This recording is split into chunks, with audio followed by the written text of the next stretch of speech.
It has become more important for people to understand and know how to perform cardiopulmonary resuscitation as a life-saving procedure in health emergencies.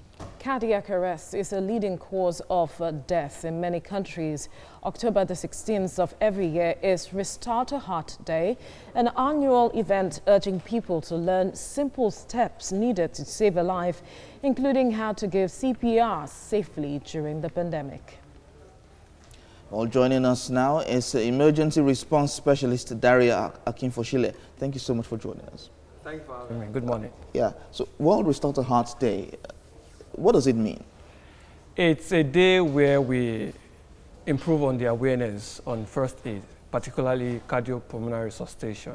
What that means is that the measures you apply when the heart suddenly stops. Okay. That's sudden cardiac arrest. So what are the basic things that people should know as an individual, for instance, me, when I get to see perhaps someone has cardiac arrest, what are the basic things I should know to help the person? First, check their response. Are they breathing, call out their names, are they responding? In COVID-19, you have to be careful on how you make contact, how you open the airway, but usually call their attention, shout for help if they're not responding, and if you can, start cardiopulmonary resuscitation. We see you have some things here. Perhaps you want to show us how it is done quickly because of want of time. So this is what we call the automated external defibrillator. This is the same. This is the trainer, and this is the actual defibrillator. I would like to demonstrate using this. All right. Quickly, go ahead. Quickly. Thank you.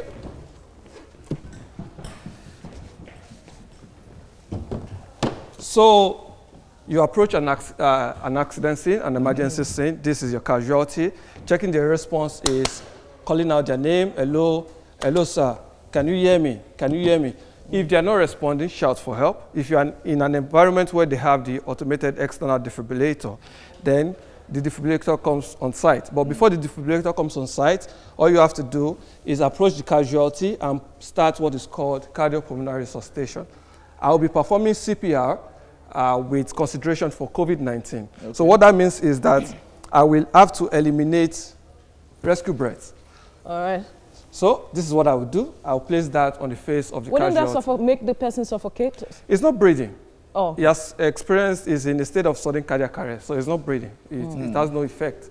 Okay. The reason you do this is that so that when you start performing cardiopulmonary resuscitation, what happens is that this procedure generates aerosol, that is droplet of saliva could come out from the person's mouth.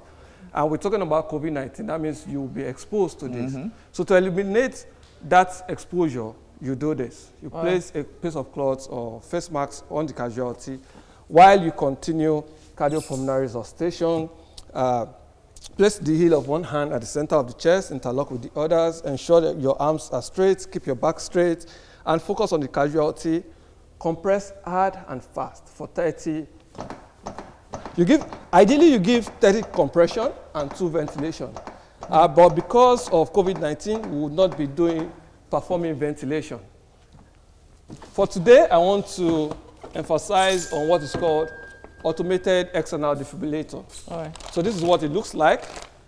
So while someone is performing CPR, someone is coming with the AED.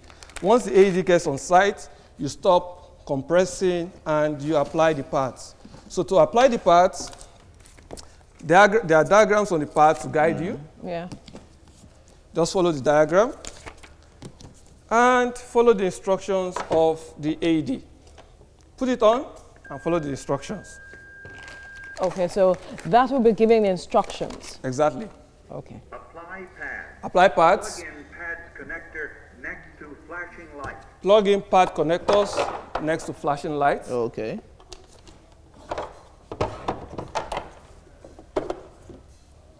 So apply pads.